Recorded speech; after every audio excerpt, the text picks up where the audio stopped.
I think I finally got over the the need to feel like you're almost like performing in front of the camera, and I'm just like I've done it so much now for my courses and my programs and creating videos for my courses. Now I just talk in there. I don't really care what they see on the other end. You just talk and No, record, that's right. and that's all that matters. So finally, Uh-huh. after 3 years at this school, I've gotten used to it. So yeah, okay. So yeah, it's okay. I know it's gonna there's never gonna be a perfect day for everyone, but we'll just alternate, and I'm gonna start recording so we can go back and forth. But the preference definitely is for everyone to be here live at in real time. But we will do a recording just in case a few people need to be elsewhere, and I understand that there you have families to tend to and things to do. So understandable. I'm just gonna get started. I did share a document. It's in the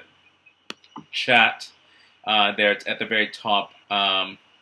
It's a direct staff meeting. Today I'm going to address a few things that I usually might just throw in the bulletin, but I think it would be best to address it when we're all here. And then I'm just going to go into a little bit of I guess training you can call it, but not really. Just giving us a framework for using social media tools with Direct. And so I'm just going to, actually I'm just going to ask that you open that document. I'm not going to do a screen share. This way I can continue to see all of you. You can continue to see me. But if you can have the document open in a window next to the Hangout, that would probably be helpful for you as we go through things today. And we will wrap up at 4:30. Okay, so yeah, as all of you know by now, our school is we're in a definitely a process of transitioning in various ways, but you know, I think it will be business as usual for Direct in a lot of ways. Karen had a huge influence on Direct. It was through her efforts and Lorianne there as well that Direct got started off the ground just a few years ago. And Lorianne, maybe you Mhm. can speak more to this, but it started off originally as just what did you guys have going Oh, on? we only had I taught humanities and Karen taught science, math, and that was it. Yeah, Just one day. Wow. and that was 3 years ago, 4 years ago, probably now, right? Or something like that. Oh, might have been, yeah, 4 or 5 years 4 or 5 years ago. ago. But you can see, like in a short time, it's gone from a staff of or a team of two to even having a hangout here with at least a dozen people or 10 to 12 people, and so in a few years, it's because of Karen's drive and her vision for this specific program.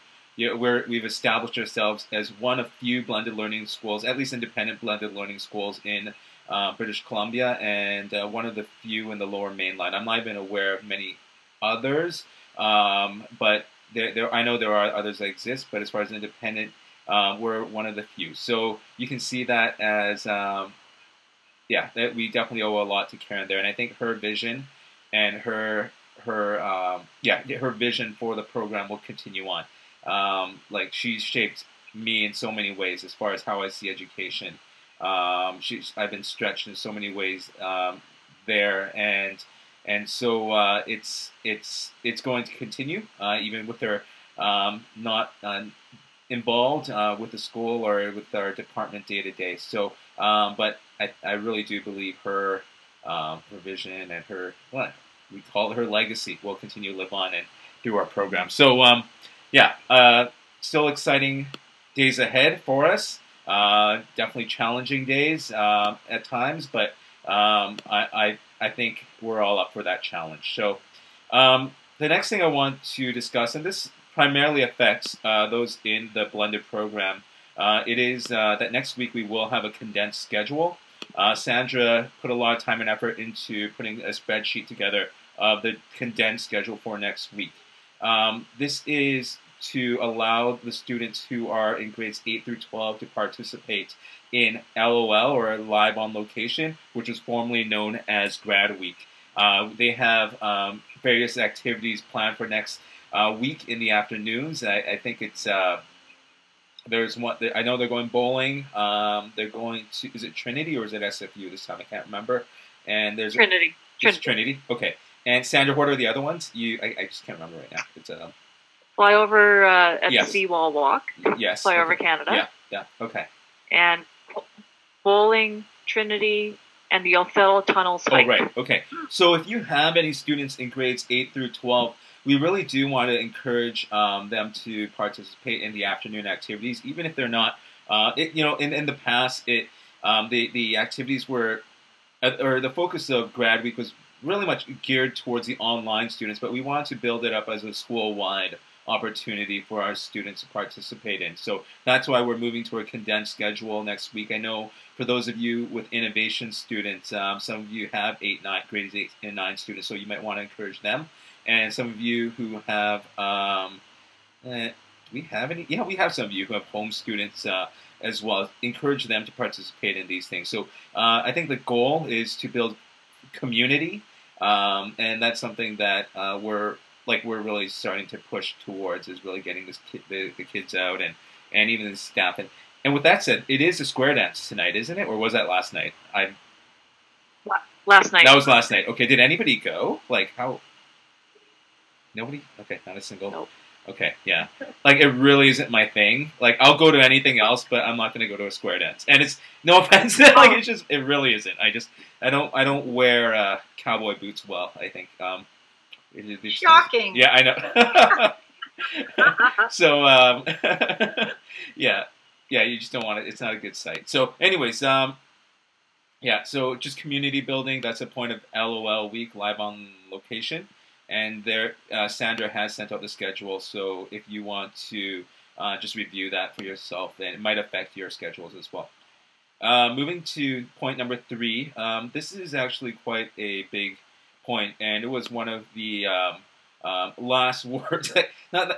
Karen's still around, okay, but it was one of her last words to me before she stepped out of her position, was to really just remind all of us of the BC Ed plan and how the implementation for K through 9 will be taking place next year.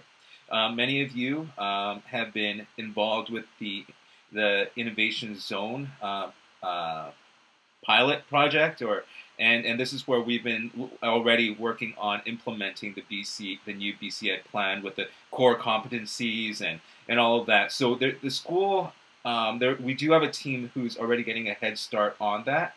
But for those of you, especially the course teachers, yeah, I hate to bring this up now, and I know we just got over the course overviews and everything, but you have a year and a year's advance warning right now to start, if you can, to start even shaping your courses towards the new BC Ed plan. That way, when next summer comes around, we're not scrambling.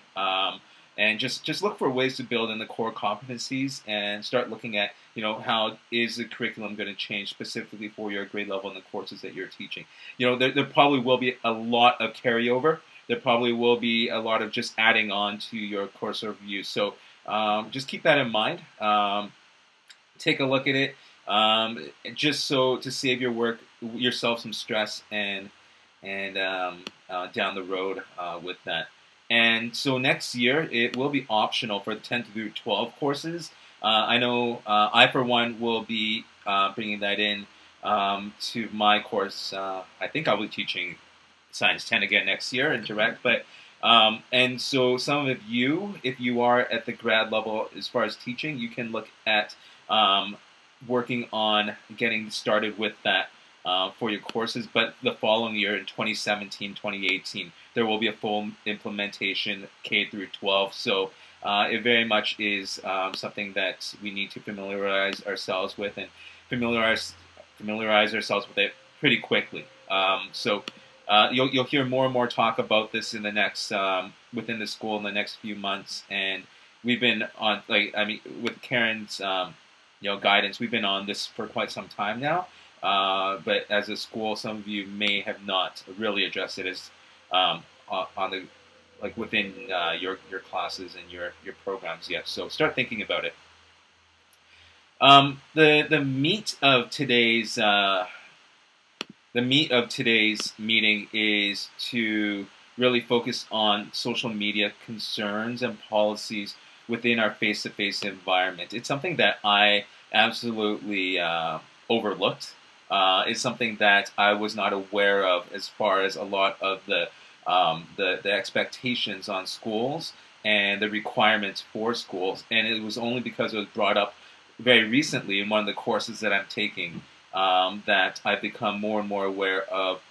We've probably fallen short in a lot of areas as far as establishing proper procedures for getting parental consent, for keeping all of you guys informed as to what your responsibilities are when you bring in social media into the classroom context.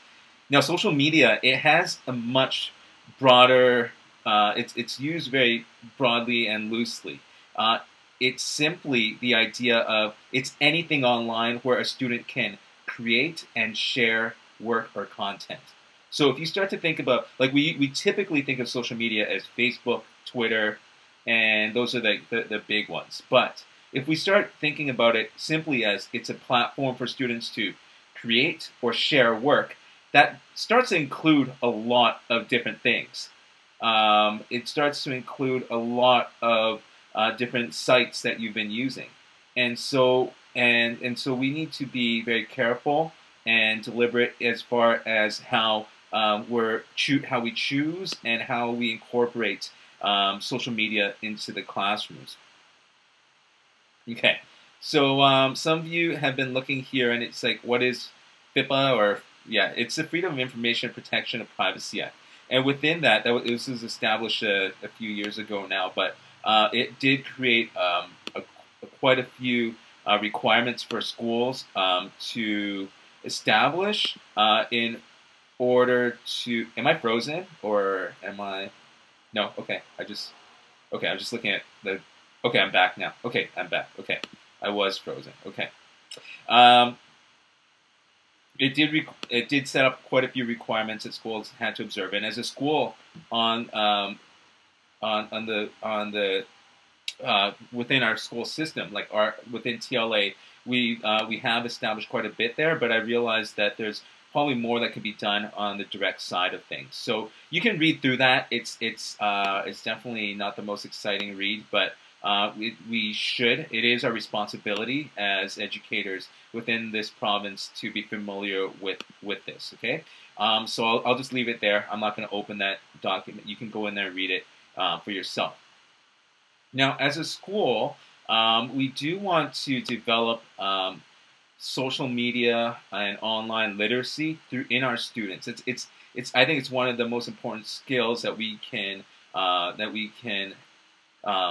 emphasize with our students. And these next two pictures here, it says scaffolding abilities, and the next one is theoretical graded participatory ladder. If you can take a look at those do give us a good framework for how we should be incorporating online tools and digital media into the classroom. And it does so by grades through a K through 12 system here.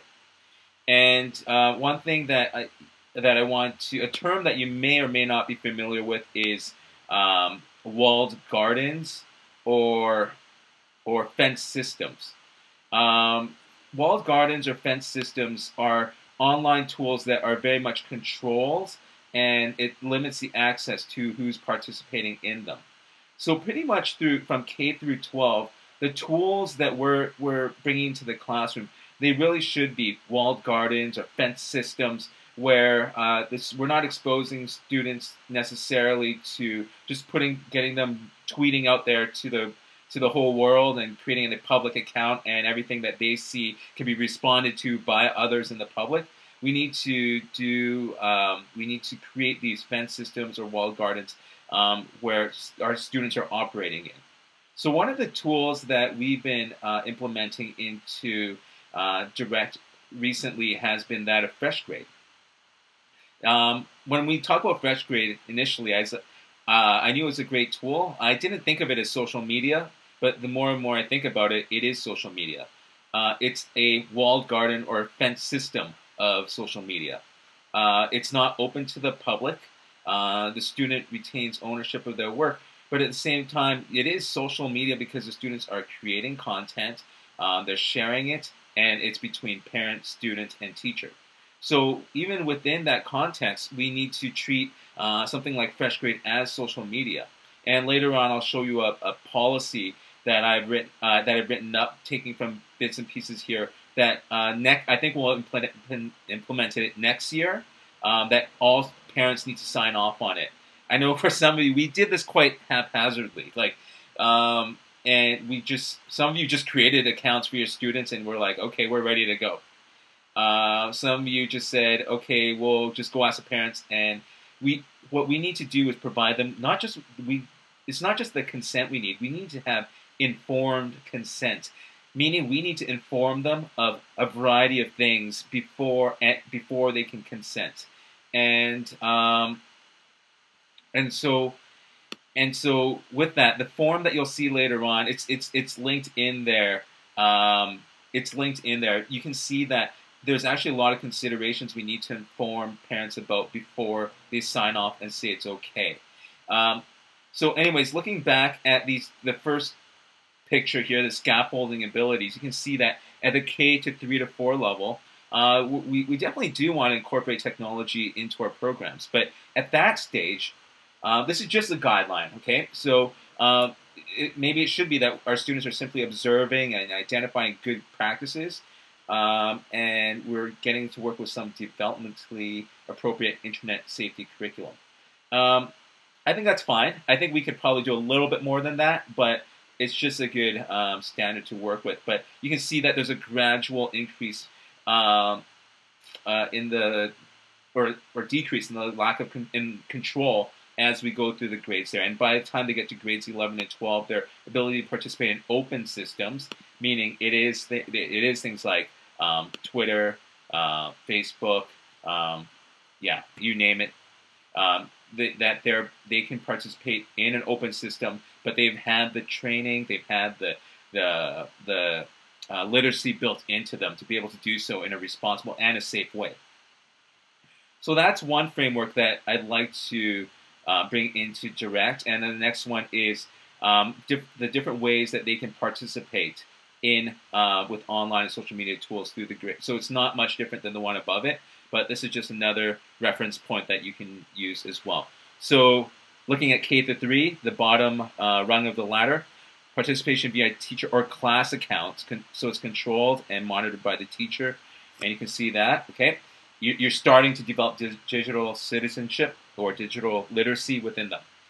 All the way up to grade 12, participation in FENS system continues. So things like FreshGrade can continue, things like Moodle, where we're working within, those are FENS systems, but monitored use of open systems approved by the school teacher. But we're still not sharing unauthorized personal identifiable data. Continue work regarding, okay, so you can see it's a progression and a growth. Now, I talked quite a bit about FENS systems. There is a link there, information for tool selection. That will give you actually it's a good resource because it lists in there what are good FENS systems or walled gardens. So you can go in there and see, what are the safer tools that you can implement into your classroom. So later on, you can access that. I won't go into that right now. But moving on to D, now we do need to assess I know this is it's time consuming. It's going to take energy and some research on your part. But if there's a tool that you want to implement, we should be doing some sort of risk assessment. I've given you a sample there, FreshGrade sample that I did. I completed that for a course. I completed it fairly quickly, so don't judge me too harshly on my work there. But it does show you how the extent to which I had to explore FreshGrade. I had to read through all the fine print of their privacy policies, and to ensure that it is a fairly safe system, and it is. FreshGrade, they actually protect. They go out of their way to protect the students and the teacher quite a bit, and I think that's what's going to make it of all the platforms and systems out there. I think they're on the the end of being extra. They've shown caution in a lot of ways. So you can look through that sample of, it's a risk assessment form that I filled in for Fresh Grade. It does answer a lot of questions. So when you implement Fresh Grade into your innovations program or your direct course, and you have parents asking questions about it, you could use that as a reference. I've had maybe 1 or 2 parents who come back and said, I'm a little uneasy about signing off using Fresh Grade. And they gave various reasons, but after I went back to the policy and showed them, you actually retain ownership of your students' work. Fresh Grade isn't going to take it and sell it off to somebody else. They actually became more at ease with it. And so it is our responsibility to be informed and to inform our families, okay? So you can take a look at that sample later on. Okay, just moving on to the next picture of sharing circles, a classification framework for online tools. If you take a look there, you can just see the different levels of access that you should be aware of. Okay, so invite-only access. That's probably what where we're at with Fresh Grade. It's you invite the student, you invite the teacher. They need to give you an access code. It's very protected. Restricted access, it's something where you log in, but you share your work there. But those from like a broader closed community can see it and access it. It's not as well protected, and public resources are the things that you put out there, and anyone and everyone can see and search it up there. So it's just showing different layers of access, and we need to be aware and careful of what. Like our students in grade 3 shouldn't be creating things in public resources that are going out there, especially if it's tied to their personal information and for their personal information.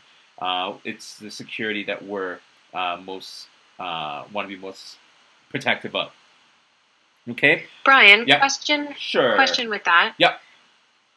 Does posting things on YouTube with the unlisted feature, does that qualify as invite-only or restricted access? I think we kind of talked about this like a while back, right? I actually think now we do need to get parental consent to post it there, because it's not the most closed off walled garden. I think there's still a student information that's being put out there, and so for our own safety, it's simply just getting the parental consent. And I'll show you a form I created later on where it's almost as easy as just adding like another tool to there. I put Google Apps and I put Fresh Grade on there, but even if you just throw YouTube on there and get them to sign off on it, I think that's just the way we protect ourselves as a school, and and we're protecting our students as well. So, do you agree with that? Like, it doesn't seem like it's completely closed. No, I mean, to be honest, it's not really my preference, but I don't know of another tool. Like, I wanted to use Vimeo, but you would have to pay for the amount that I'm posting up there, because I post my class recordings. Right. So I'd have to pay for an account, and they could be password protected and unsearchable, but they're still there. Like at the end of the day, anything that you put online, no matter how walled garden it is, it's still online. So absolutely. Walled garden or no, we probably need permission. Yep. I think. Absolutely. That was the first point that was like just that was emphasized in the course that I'm taking is everything that you put online, there's traces of it, regardless of what you think you're like. Even if you go out there and delete it, it's too late. So we need to be extra careful with what we're posting ourselves in our personal Facebook accounts.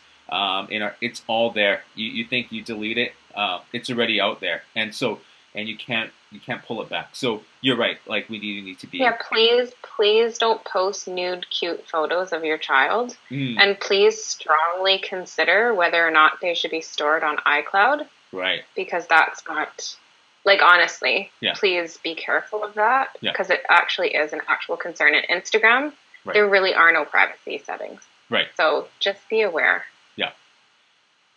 I've heard like horror stories, things like that about that. So you just lose, like, especially with Instagram, you just lose ownership of anything that goes on there. It's suddenly anyone can take anything on Instagram and do anything they want with it. So, it's a very good point.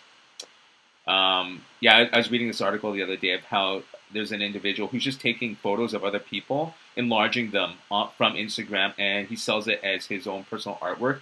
And each one of these pieces that he's basically taken from somebody else, he's selling them for like $10,000. Like, it's crazy. It's like there's no ownership there. It's just public, and anyone can take it and sell it. And somebody views it as art because he had a big, he had a big exhibit of Instagram photos that he just basically found online. And anyways, there's crazy stuff happening out there. So just be aware of that. But I am right now going to pull up the consent form, and I will put it on the screen here. It's the last link on that on the sheet there that the doc that I've shared with you. Direct staff. If you go, parent consent. Okay. So if you can go in there, actually I won't pull it up. I'll just let you go in there yourself. It's the last link. Now this is the one that I created for FreshGrade, but I think it can be used and copied for other online tools that you're using. It can be adapted. You can easily just make a copy of it and get the parent to sign off on it. At least keep the record of it yourself. And there's a bit of an introduction. It talks about the Freedom of Information and Protection Privacy Act and why we have to do this. Okay. A lot of the information, the data that is sent through things like Facebook, Instagram, is stored, or even Google Drive, it's stored in the States. So we do need parents to sign off on that. The good news about FreshGrade is that it's all stored on Canadian servers. It's even Vancouver-based. At least the things that are identifiable to that child. They do have some things stored on Amazon's cloud drive, but those are only things that are not unidentifiable to your specific child. Okay, and there's some there's some information about that in this document. But you can, as you scroll down, you can see list of online and social media services accessed during classroom activities in 2015, 2016. I just started listing things there and just throwing some information on there. And then these are the tools that I would like my parents to sign off on. Okay, and you can see that I've explained very explicitly, what it's going to be used for. I've linked in there the privacy and terms so they can read through it themselves. And so it's all there. So I would encourage you to,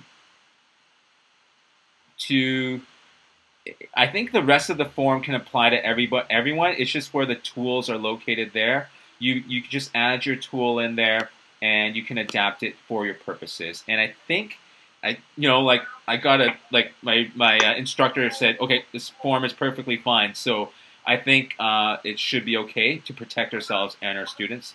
Just change the tool that you throw in there. So that's available for you to use now. Please don't change the original. Just make a copy of it for your purposes. Okay, so we're 2 minutes away from the end of our meeting here. So I have a few questions here from 15 minutes ago, but Jamie, I've had students bring up concerns about number of people shared on Google Drive folders. Yeah, that's definitely, we don't want to lose control of that. I mean, if it's shared between some admin and teachers, that's fine. But going beyond that, we do need to be quite careful and aware of that. So keep an eye on that. If things are starting to get shared with people that you're like, who are these people?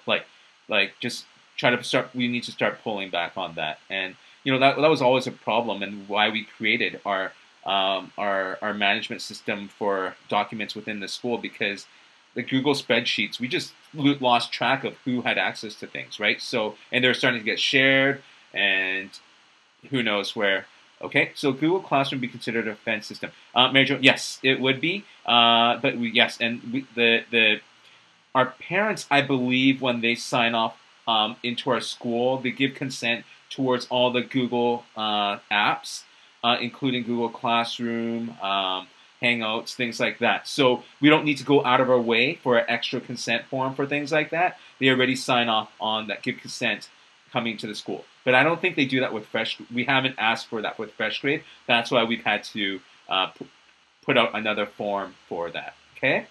Helen says, so we can share this FG risk assessment.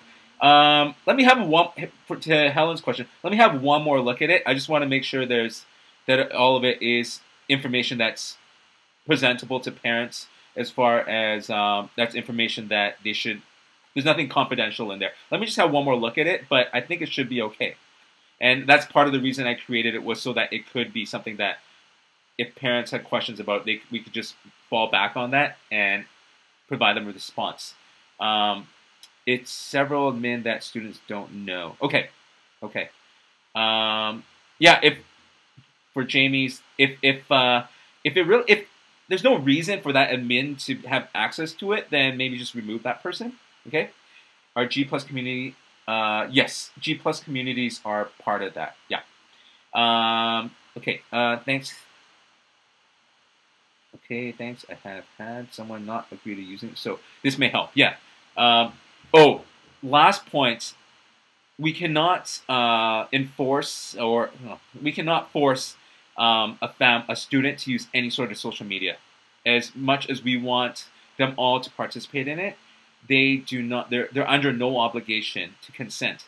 In fact, we need to present them with an alternative assignment, or an alternative way of showing their work or collecting their work. That's absolutely mandatory, and we're required to do that. So if a student, I know it's so if we do want our students and families on board, it's something that's our preference, but we can't impose it on them. So, for example, if I'm getting my class to use Fresh Grade, and there's a family who does not want to use Fresh Grade, maybe I need to just create a paper-based folder that they're throwing their work in there every Tuesday when they come to class. That's a requirement for our schools. Okay, for our school to do. Okay. Anyways, it's 4:30. This is some content that I really needed to share, and it is recorded. But now you have access to all the documents in that that doc that I shared there. Go ahead, poke around in there, have a look at it. But I think that's it for today.